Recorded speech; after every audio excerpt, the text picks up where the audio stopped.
Almost 3 years after the gruesome murders in Cheshire, current columnist Rick Green took a look at how parole hearings have changed.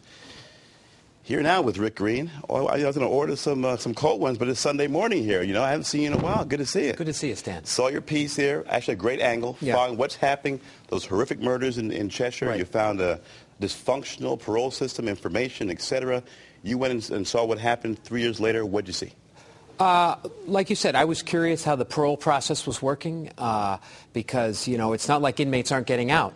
Thousands of inmates are released every year. And what happened with Cheshire was that the board wasn't getting enough information about each inmate.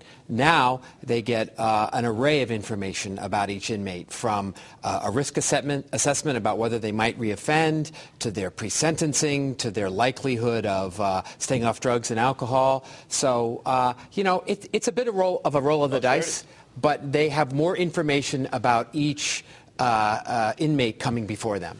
But here's what gets forgotten, though, Rick, is that these two guys, the Cheshire accused murders, had no indication. There was nothing in their background to indicate they were capable of doing such a violent crime. They were basically petty thieves with no violent issues. So even if you had all the information, they would not have guessed these guys. Yeah. So what do you do then if you have a kid coming up before you who was arrested in Hartford for carrying a firearm, loaded firearm on the street? He's coming up for release. What do? Do you think, you know, is he a risk? Should they release him? Well, he's going to come to end of sentence. If you parole him, at least you can get him in a program where he might be getting counseling, substance abuse treatment. You know, all of these guys, there's this question, will they reoffend? In Connecticut, about 2/3 of inmates are rearrested. Mm-hmm. The ones that get in a program, it's about 25%. So the numbers are much better if when they're released from prison, they go in a program, they get counseling, they get job training, maybe they're in a halfway house, that sort of thing. This builds more confidence in the process, right? And gives lawmakers some cover. If it happens again, God forbid, they can say, well, you know what? We had a sound process. We're not really sure what happened here. When you had all those holes in the process, it left it open to, gee, somebody was asleep at the switch. Exactly. And I think they'll even tell you, Bob Farr, who's the chair of the parole board, will tell you they weren't getting enough information, whether it was a little thing is like the transcript of the trial. Sometimes the judge will say something like, make a comment about the offender that could be useful when you're trying to decide whether to have early release or, you know, deny this guy parole. UTC, changing gears. Yeah.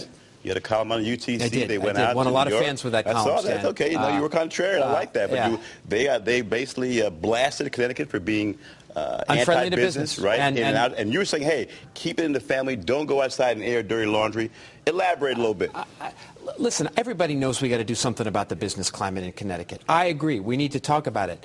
UTC executives went to New York City to tell the Wall Street investment community, go anywhere but Connecticut. I don't see how that helped us, to have them tell the world, hey, if you're thinking about Connecticut, don't bother. But you're a truth broker. You're a columnist. You believe in telling the truth. What's so wrong and say, hey, laying it out there, because now Connecticut actually is starting to respond and embarrass Connecticut. If indeed they're shamed into doing the right thing, what's so bad about that? I think you got a point there, except I think UTC would do better to, why aren't they making that argument to the governor, to the legislature? I think going outside of Connecticut, it serves their purposes. I don't think it helps us. You're undercutting the actual basic Connecticut in doing that. Yeah, exactly. What happened now? A lot of feedback. You know, you and Danny Harwood had a lot of feedback. But it's stimulating thought. It's stimulating conversation, right?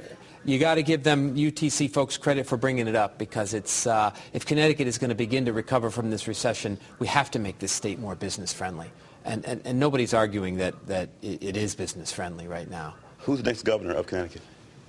All these players. We've had Mary Glassman in here. We had Oz Grable. We had, who else we had in here? I forgot. We've had a bunch of players coming in and out. Who do you think? Who do you think?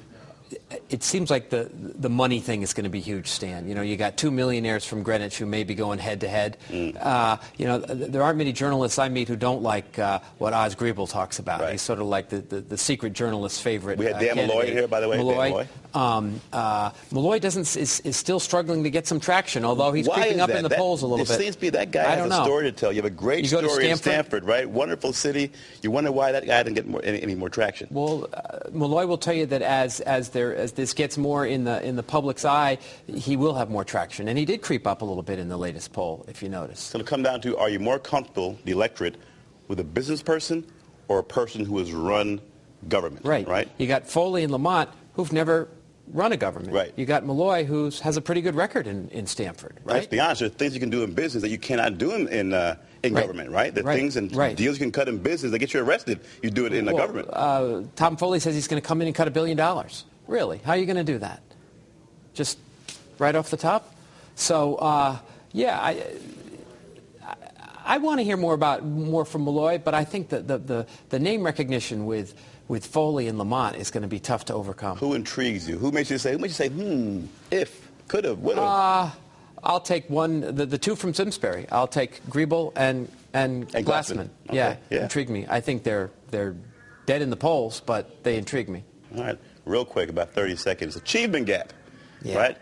Connecticut has the widest achievement gap in America. Everyone knows that, yet they could not qualify for the first round of funding for those race to the top dollars. Yeah. Who's to blame here, Rick Green? That's the problem, right?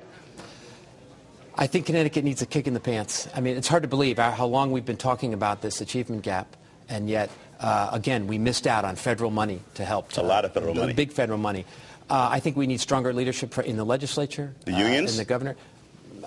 The unions have, you got to play ball with that whole issue of accountability. Accountability.